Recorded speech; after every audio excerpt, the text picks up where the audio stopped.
Kalian tahu nggak, di Sumatera Selatan ya, khususnya di kota Palembang, saat ini tengah berlangsung program vaksinasi DBD ya, di mana targetnya adalah ribuan anak-anak SD yang tersebar di sekitar 40 sekolah ya.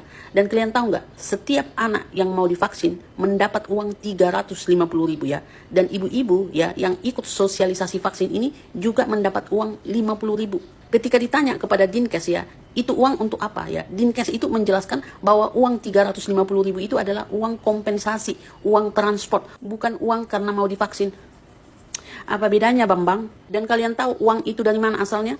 Dari perusahaan farmasi yang membuat vaksin tersebut. Jadi, program vaksinasi ini merupakan kerjasama antara pemerintah, kampus seperti Universitas Sriwijaya, dengan perusahaan pembuat vaksin tersebut. Jadi, ini bukan program uji coba ilegal, kata mereka ya. Tapi, kok ada kalimat akan ada pemantauan sampai beberapa tahun ke depan.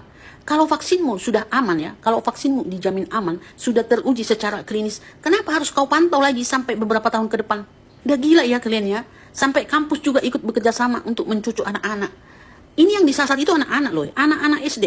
Jadi ada dua vaksin ya, yang paling sering digunakan di seluruh dunia ya, vaksin DBD ya. Sebenarnya ada beberapa, tapi yang dua ini yang lebih sering digunakan. Yang pertama itu adalah vaksin Dengvasia ya. Ini dibuat oleh perusahaan farmasi Sanofi Pasteur ya, sudah digunakan sejak tahun 2015. Nah, vaksin Dengvasia ini hanya direkomendasikan kepada orang yang sudah pernah kena DBD ya.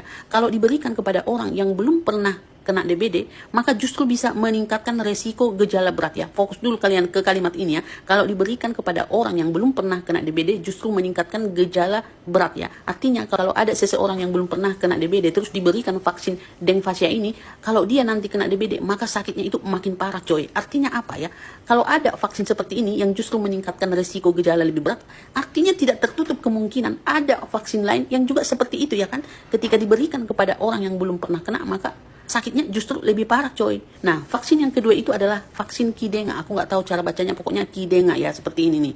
Nah, vaksin ini dibuat oleh perusahaan farmasi Takeda ya. Sudah disetujui di beberapa negara ya, di beberapa negara doang ini ya, tahun 2022. Nah, vaksin Qdenga ini katanya bisa diberikan kepada orang yang belum pernah kena DBD ya. Dan inilah vaksin yang diberikan kepada anak-anak SD di kota Palembang saat ini.